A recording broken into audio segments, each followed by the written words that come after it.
మిత్రులందరికీ నమస్కారం. మైండ్‌ఫుల్‌నెస్ అనేది చాలా ప్రపంచంలో ప్రాముఖ్యత సంబంధించిందనేది విషయం మీకు చాలా సార్లు చెప్పాను నేను.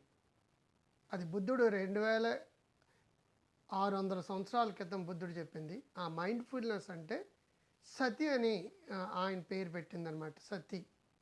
మైండ్‌ఫుల్‌నెస్ అంటే ఎరుకుతోటుండు, ప్రస్తుతతోటుండు, గమనించుకో అని. మైండ్‌ఫుల్‌నెస్‌లో ప్రధానమైనది ఏంటంటే నీ శరీరాన్ని గమనించు. నంబర్ 1. నంబర్ 2 నీ ఆలోచనలు గమనించు. నంబర్ 3 నీ శ్వాసను గమనించు. నంబర్ 4 నీ భావోద్వేగాలను గమనించు. నీ మనసు ఏం చేస్తుందంటే గతంలోకి వెళ్తుందండి. యాక్చువల్‌గా ఎక్కడుండాలి? At the moment, at the present, at the now. నవ్వుని లవ్ చేయమని నేను పుస్తకం రాశాను. ద పవర్ ఆఫ్ నవ్ అని. అది కూడా మైండ్‌ఫుల్‌నెస్ మీదే. పేర్లు వేరు కానీ నేను రాసిన చాలా పుస్తకాల్లో మైండ్‌ఫుల్‌నెస్ గురించి ఉంటుంది. నువ్వు గతంలోకి వెళ్ళి ఆలోచిస్తున్నావు. భవిష్యత్తుల గురించి భయపడుతున్నావు.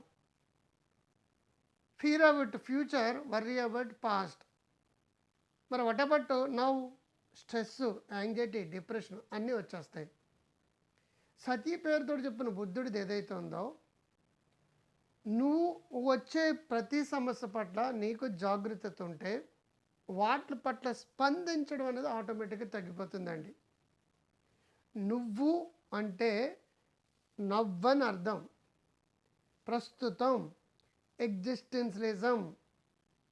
నువ్వు అంటే నవ్వు. అంటే ఏంటి? ఈగో, అహం బ్రహ్మస్మి అంటాడు. నువ్వే దేవుడు అని. అంటే అర్థం ఏంటంటే నవ్వుని లవ్ చేయాలి. ప్రజెంట్ ఈజ్ గిఫ్ట్ అని అర్థం. ప్రస్తుతం మీద దృష్టి పెట్టు. ఇప్పుడు నేను ఏం చేస్తున్నానో దాని మీద మనసు పెడితే అదే అద్భుతాలు చేస్తుందండి. తినే తిండి మీద అయితే తిండి, పీల్చే గాలి మీద అయితే గాలి, తాగే నీళ్ళ మీద అయితే నీళ్ళు, చేసే పని మీద అయితే చేసే, నడిచే నడక మీద అయితే నడక. ప్రజెంట్లో గాన బతికితే గతంలో వచ్చే గురించి వర్రీస్ కావచ్చు, ఫ్యూచర్ గురించి వచ్చే భయాలు కావచ్చు, అవన్నీ ఇప్పుడే జరిగి డిప్రెషన్, యాంగ్జైటీ, స్ట్రెస్కి గురవుతారు.